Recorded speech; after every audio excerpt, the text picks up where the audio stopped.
Good morning, everyone. Molly Grover from the Dubuque Area Chamber of Commerce. Thank you so much for joining us on this beautiful, albeit cold, Tuesday morning. We're looking forward to a great presentation today, and I want to give a big shout out to the Leadership Dubuque class of 2021. This is their first official Power Hour with us, so welcome to all of you. You're in store for a great day today. I'm looking forward to this presentation. I learned about it a couple months ago, and we've been working to make this happen. So I'm going to get to that in just a minute. I want to thank our sponsors. They help make this program possible. We have the Friedman Group, Anderson Corporation, Statera, and our MC sponsor this morning, and our friend and neighbor and board member, Mr. Justin Stinson with IMON Communications. And it is my distinct pleasure to turn it over to him so he can share a little bit about IMON and also introduce our speaker this morning. Have a wonderful day. Remember the Chamber 3 dubs. Wash your hands, wear a mask, and watch your distance. We're almost there. There's light at the end of the tunnel. We're going to get through this together, and together we'll be together soon. So with that, Justin, I'm going to turn it over to you. Thank you so much.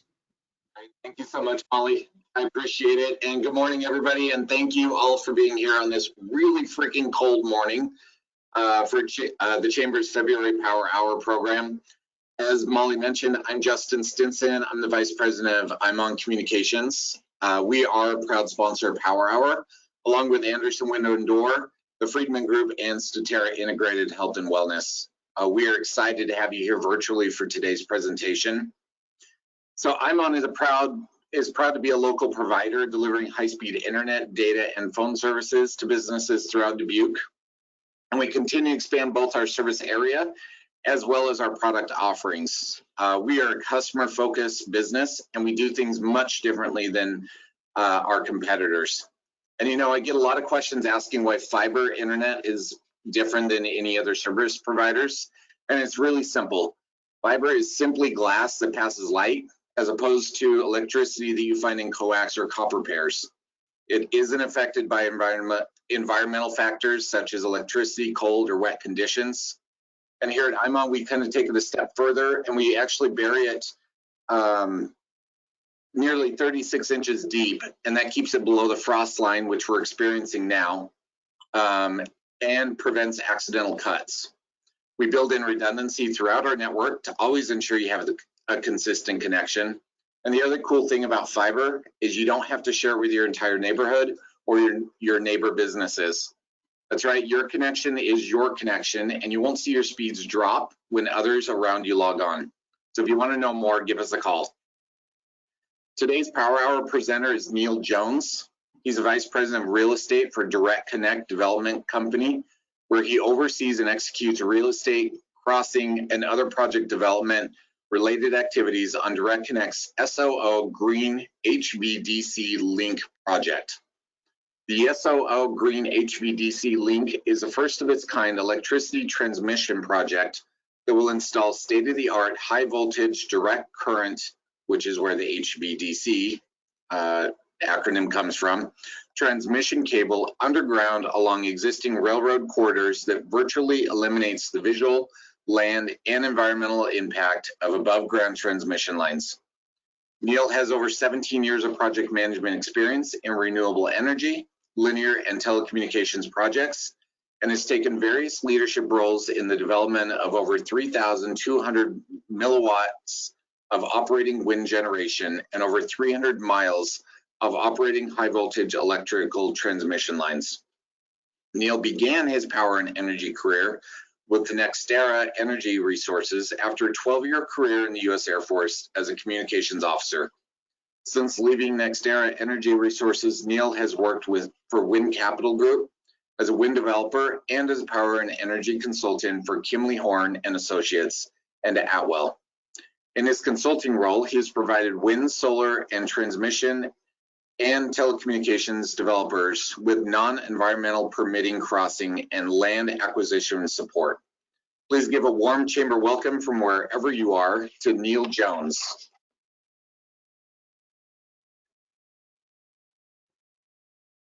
Hi, thank you, Justin, and good morning, everyone. I'm going to try to share my screen. I have a 4.5-minute video to start, which is going to do a much better job that I can do to introduce the project, kind of lay the groundwork. And then after that, I've got about 7 slides to go over. And let me make sure I'm sharing the correct screen. And that should be it. All right, so I'm going to back out and show the video, and then I'll have the presentation after that, and then I will be able to open it up for Q&A afterwards.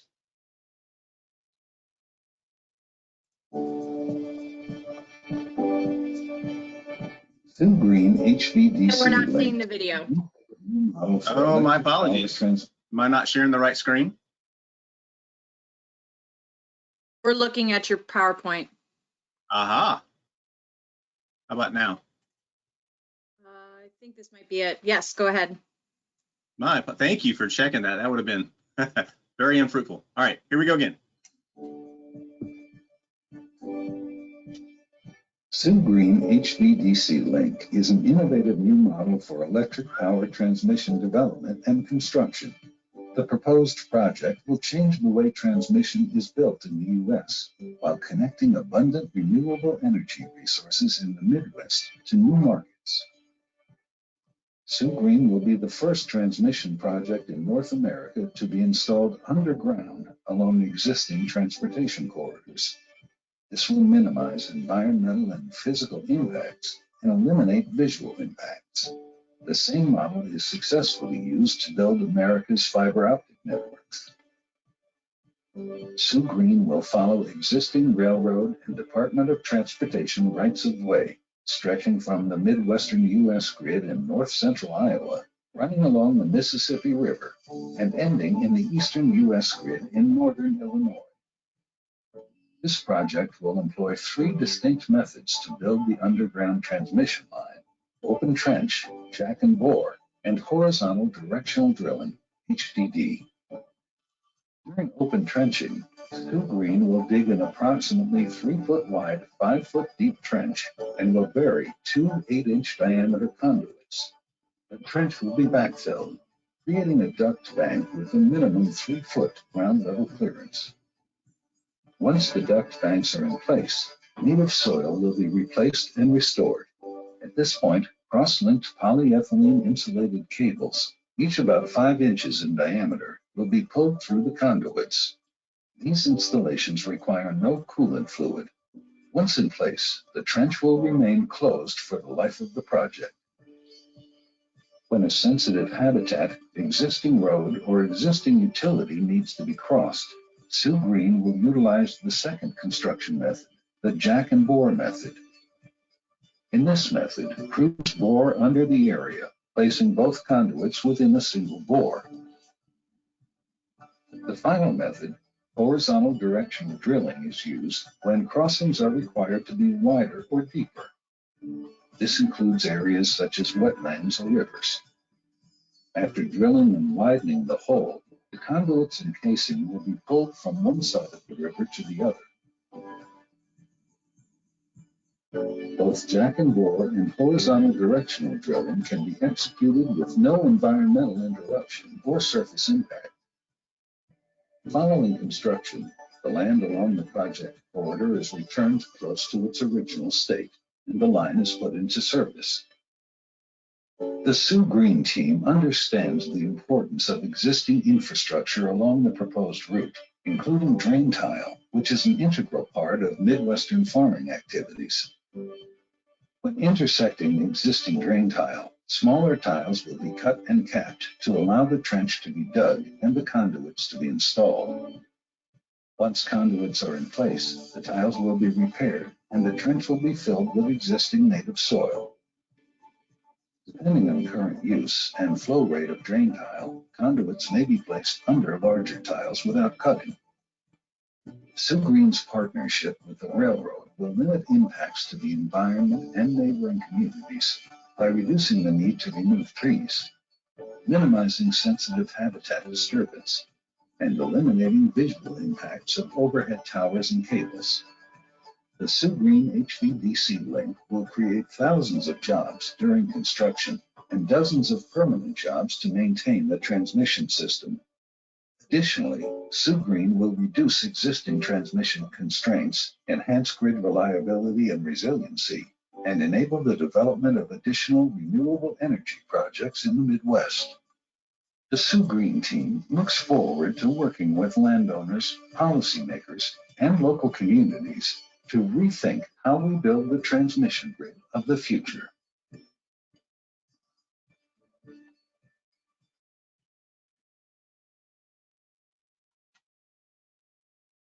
All right, so if you would like to view that video again at your leisure, you can see that on our website at www.soogreenrr.com.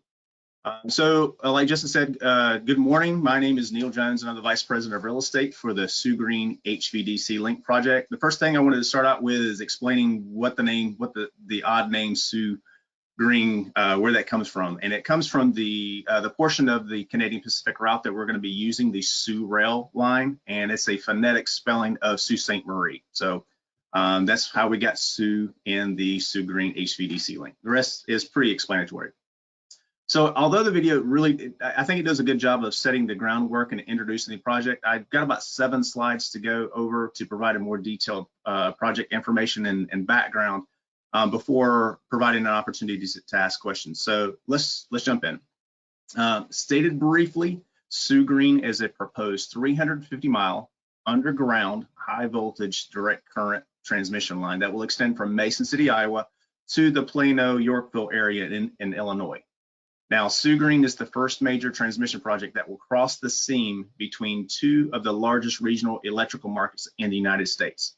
To give you a little idea about scale and size, you've got MISO to the west, which is where Iowa is. MISO, which stands for Mid-Continent Independent System Operator. And then to the east, we're connecting to PJM, which stands for Pennsylvania, Jersey, Maryland Independent System Operator.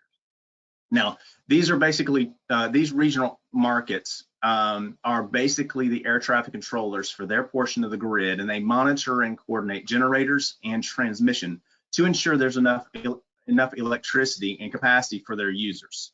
So to give you a little idea of scale, I've got the numbers down at the bottom of the slide, but MISO serves approximately 42 million customers across 15 states and the Canadian province of Manitoba, whereas PJM serves over 65 million customers across 13 states and the District of Columbia. And just to give you an idea about scale, PJM by itself, if it was a separate country, would be in the top 5 countries in the world as far as the number of customers that are served. So extremely large, but both MISO and PJM are rather large electrical markets. So once again, SOO Green will cross the seam between these 2 markets to bring abundant Midwest renewables to new markets, and will also be able to provide increased grid stability and other transmission benefits to both MISO and PJM. So slide 3 shows a wind speed overlay across the Midwest and the eastern United States. And as you can see, the central part of the U.S. from the Dakotas down to Texas enjoys some of the best wind resources on the planet. Along with these abundant wind resources, there's been a lot of wind generation technology advancements that have really driven the increased development of wind power in the region over the last 2 decades. So although the amount of generation has significantly increased over those last 2 decades, the transmission system supporting it has not increased to that same degree. So this has created a disparity with the transmission constraints, and it's created transmission constraints within MISO. So even though there are vast amounts of renewable energy being generated, the ability to transmit that generation to areas of demand are currently limited. Additionally, the PJM market does not enjoy the same abundant wind resource as does the MISO market. That, along with greater population density and more complex terrain within PJM, makes siting a wind project within that region much more difficult. Wind projects in PJM are just not as efficient or cost effective as those in MISO. So these 2 factors are working together to create the need for a project like SOO Green. This project will not only help alleviate some of MISO's transmission constraints, will basically be a relief valve for some of the congestion that's in place, but it'll also supply low-cost renewable energy to the PJM market. And so this is a similar concept to how Iowa farmers and farmland are being used to help feed other parts of the country. SOO Green will likewise make it possible for Iowa to generate renewable power for other parts of the country as well. So now that we've discussed what has created the need for a project like SOO Green, let's look at some of the project specifics.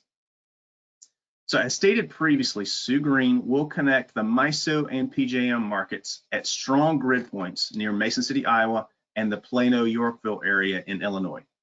Now we'll utilize Siemens conversion technology to convert AC to DC and then back to an AC signal.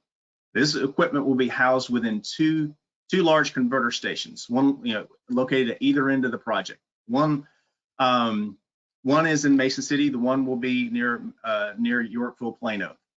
And we'll see a depiction on how the converter site could appear a little bit later in the presentation. So we'll do this, we'll connect these. What's going to happen once it's converted from AC to DC, everything between those 2 points is going to be underground, and we'll connect those via two 525 kilovolt cross-link polyethylene insulated cables.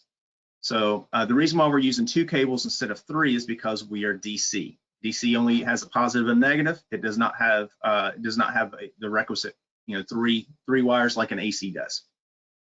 So these cross-link polyethylene cables will be placed within dry conduits. More than likely, they'll consist of PVC. Each cable has a 5-inch diameter.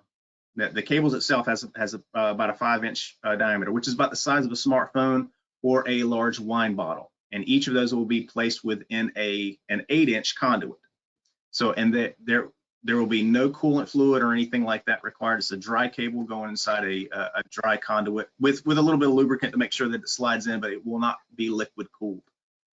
Now, the reason why we chose cross-link polyethylene is because it's superior to other types of insulators. It not only insulates better, but it also is stronger, it's more impact resistant, and it's more resilient to adverse environmental conditions. So these cables are also marine grade, meaning that they can continue to operate effectively even if they're exposed to water, even though we would prefer it not to. SOO Green is rated at 2,100 megawatts, and factoring in electrical losses, we'll be able to deliver 2,035 megawatts, which, to give you an idea of scale, this is enough to power approximately 1.2 to 1.5 million homes. So these are basically, we're transporting enough power for 2 large nuclear reactors within 2 cables the size of a wine bottle. So one item I would like to point out is that the electrical losses of there are electrical losses within an HVDC project like this, but they are less than a comparably sized HVAC project, meaning that we can deliver more power more efficiently and more effectively. So the overall distance of the route is approximately 350 miles, and 220 of those miles are located in Iowa. Now, once again, this distance within Iowa is within existing transportation corridors owned by either the railways or the Iowa Department of Transportation. Now, concerning schedule, we are currently scheduled to begin construction next year in 2022, and we have approximately 3-year construction window that will take us to the end of 2024. Now, on the bottom right-hand side of the screen, you'll see a number of logos there, and the reason why I'm bringing that out is because these are our investors and strategic partners. Our major investors in the project are CIP, which stands for Copenhagen Infrastructure Partners, and they are a Danish firm, and they've got a lot of experience investing in other HVDC projects like ours in Europe. Also, Siemens is a major investor for us. They are providing the AC to DC conversion technology, and depending on what sphere, what type of area that you work in now, you're probably familiar with Siemens with medical equipment or wind turbines or other things like that, but they're a very large international manufacturer, and we're glad to have them part of the project. And then rounding out our investor group is Jingoli Power, and they are providing our EPC engineering support, and so they're likewise an investor. And you also see the logo for Canadian Pacific. Now, although Canadian Pacific is not an investor, they are a strategic partner with SOO Green, and we could not do the project like it is now without them. They are, obviously providing the right-of-way, which we're using for the vast majority of the project. So, as was explained in the video, there are obvious differences between SOO Green and a traditional overhead AC transmission line. However, I do want to draw your attention to a few key differentiators. The first differentiator is the most obvious. We will install the transmission line underground and not overhead. This limits impacts on neighboring landowners as well as the environment, and placing the line underground minimizes disruptions due to extreme weather events such as derechos or tornadoes or floods or whatever. We will not be impacted by any such extreme weather events. The second differentiator is related to the first. SOO Green will be co-located in transportation rights of way. Now, the reason why I say transportation and not railroad is because we will have a small portion where we have about an 18-mile section in northern Clayton County where we will jump off of Canadian Pacific line, use a 18-mile portion of Highway 18, and then jump back into the railroad right away. But this helps alleviate some of it reduces some of the construction problematic areas. So we will be co-located within transportation rights of way. If there is any event, now we are planning to be exclusively within the transportation right of way, whether it's rail or road. If there is any time that we have to extend outside of that right of way for anything, whether it's an access road or temporary construction areas, lay down yards, or things like that, SOO Green will negotiate with landowners for an easement for that area. The third differentiator is that we are grid tied and not project tied. So whereas other merchant transmission projects have been in essence an extension cord where they'll connect off of one or several generators, SOO Green will connect to strong grid points in Iowa and Illinois. That will provide us access to all the generation within that region. So the benefit that it gives us is regardless of whether the wind is blowing or the sun is shining on a specific area or a specific project, the electrons will continue to flow, and they'll flow in a way that's controllable, schedulable, and deliverable. SOO Green will also utilize modern HVDC technology to make this happen. So HVDC technology is safe, it's efficient, responsive, and will provide grid stability and reliability benefits to the existing grid, both in Iowa and Illinois, even with the increased number of renewable energy projects in the Midwest. The fifth differentiator is key to you, even part of the council, you and all Iowa ratepayers. SOO Green will have no cost allocation. So normally when a transmission company such as ITC or Mid-Am or someone like that, when they build a transmission project, they will charge ratepayers a fee to reimburse them for the cost of the line. That's just the standard business protocol. Now, this is not the case with SOO Green. Those who use the line will pay for the line. Therefore, costs are not allocated to ratepayers in Iowa. Then lastly, there are currently no state or federal tax credits for SOO Green, and the project does not rely on any government subsidies to make the project financially viable. So now that we've discussed the differentiators, let's take a look at how we are planning to connect this to the grid itself. So this slide shows the pictures of how the converter station will likely appear. Now the figure on the left shows a depiction of how the outside of the SOO Green converter station will likely appear. This will be an enclosed building, and the converter site will be one, possibly two enclosed buildings that will contain the conversion equipment. And then in addition to that, we'll also have what will appear like a traditional substation located outside of those enclosed facilities. So the figure on the right shows a depiction of what's on the inside of those enclosed facilities. And this is where the magic happens and the AC to DC conversion process takes place.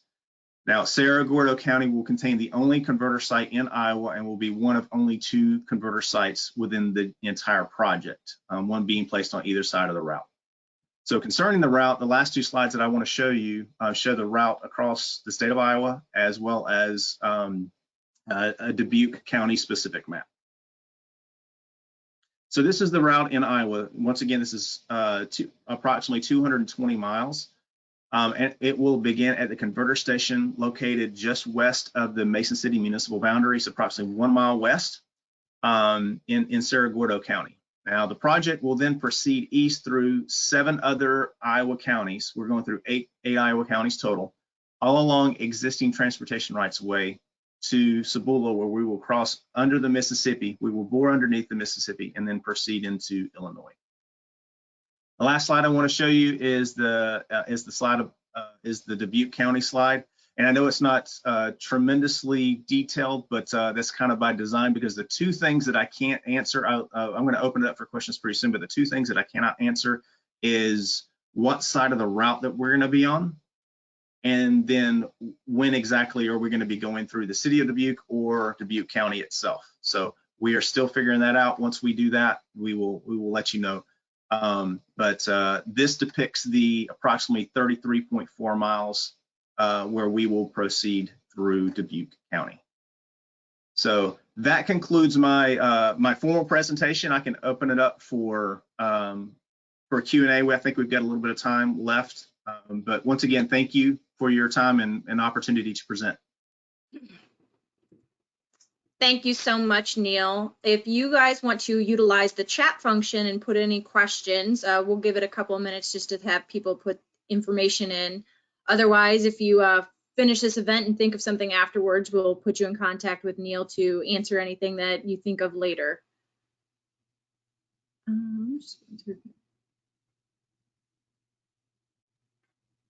don't see anything jumping out at me. And I know, Neil, you kind of wrapped up. Is there any common question that you get when you do a presentation like this? To be honest, most of the time, a lot of the questions are asking a lot of the stuff that was already in the video, just kind of refreshing and bringing more context around it. As far as the depth, are we going to be exclusively within the railroad right-of-way? We've had some questions like, how did you get the railroad to agree to work with you guys? Now, one question that would probably be pertinent would be with both the state and the municipalities. We're going through. We have multiple levels of permitting that we're going to, but the two that are probably most relevant for the chamber's perspective is from the state perspective. That their jurisdiction is anything outside of the municipal boundary. So we're working with the Iowa Utilities Board for that, and we conducted public informational meetings for all landowners along the entire route early last year. Okay. And this, we are in the process of kind of our second stage. We're still going through the IUB, the Iowa Utilities Board permitting process. So that's outside the municipal boundaries. We are also working with each of the 24 municipalities that we're going through, the city of Dubuque being one of them. And we are entering into franchise agreements for them. So that's basically a municipal permit that they will provide to us and allow us to, even though we're going along railroad right away, we still need that permit from the city. So we're starting with Dubuque almost, we've almost concluded the first stage in that. The reason why we started with Dubuque is because Dubuque was the only city that we were going through that actually has a standard template.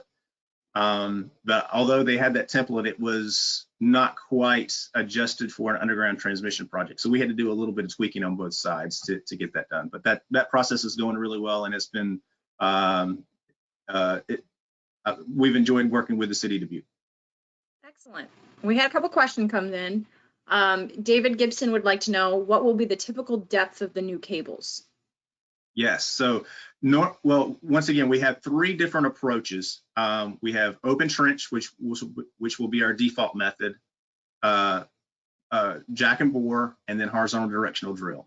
Now, our default method, open trench, we will dig a 5-foot deep trench, 3 feet wide, and then we'll place the conduit in there and then have the duct bank around that. So by the time we finish, we'll have at a very, very minimum 3 foot of ground cover. Now, anytime that we reach another utility, whether it's a fiber optic like Justin with IMOM, I know we're across some of his stuff, or sewer, stormwater, or whatever type of utility that we're going to cross. Our approach is going to be normally to go underneath that. So once again, we will maintain that 3 foot clearance from ground level by digging that 5-foot deep trench. But we may go deeper. Excellent. Tom O'Brien asks, a couple of years ago, a very large aerial transmission line was erected across our area. How does this project compare to that? Yeah, I would, I would go back to our differentiators. The biggest difference is that we are underground. We'll have zero visual impact. You will not see us. We don't have lattice towers. We don't have our conductors underground, so you won't see us.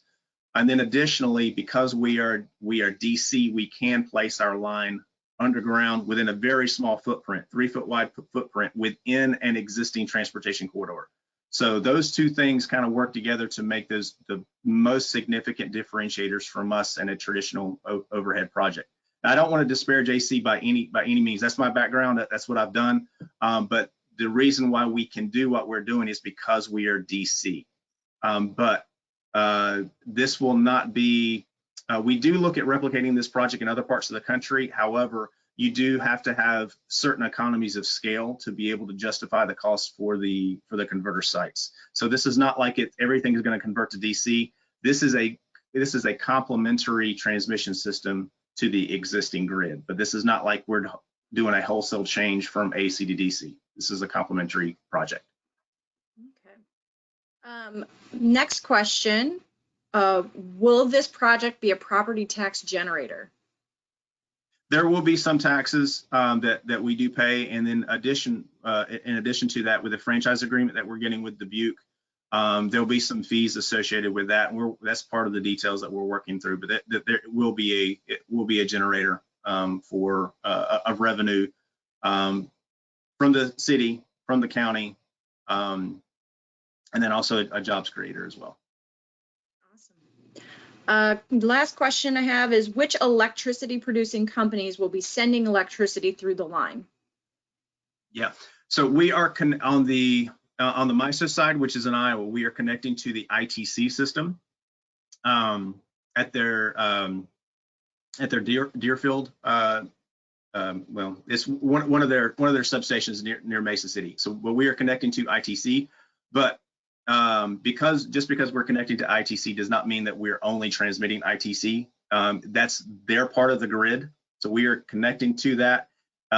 Think of it as kind of like a toll road for electrons, where they're just using ITC's road to get to us. And then that's how they can get from the MISO market into the PJM market. Then the only other question I have is, would you be able to let these slides be available to our attendees?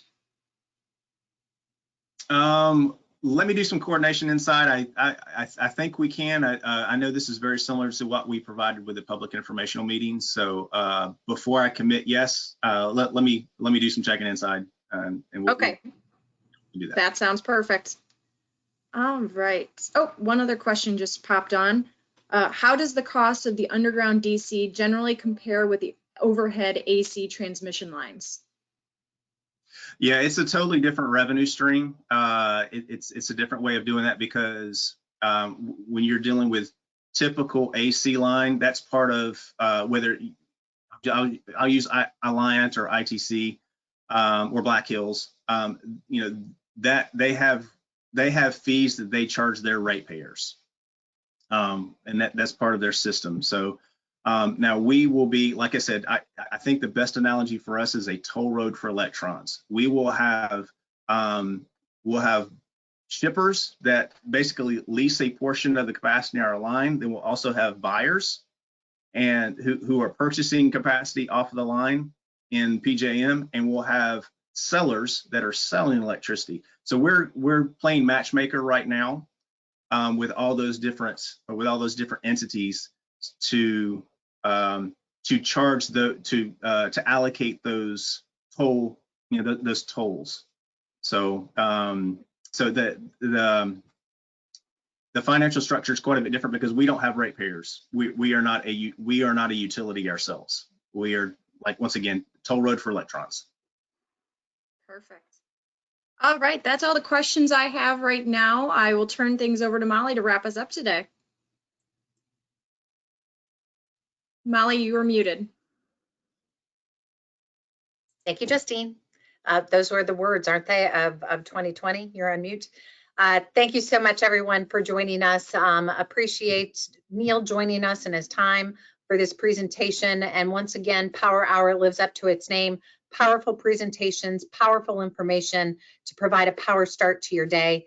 We hope that this information is helpful to you. We will record this program and it will be available for viewing on the Chamber website. And want to remind you to make sure that you don't let your guard down, wear a mask, wash your hands, watch your distance, and get the shot when it's your turn. Last but not least, I'd be remiss. Today is National Pizza Day. If you haven't heard, visit the Chamber website, support Chamber member restaurants. We have lots of great pizza places in our community. Have a slice of pizza. Have a great day. Leadership Dubuque, enjoy your day. Thank you. Thank you, our sponsors, the Friedman Group, Anderson Window and Doors, Deterra Integrated Health and Wellness, and of course, I'm on communications. Thank you, everyone. Have a great day. Bye.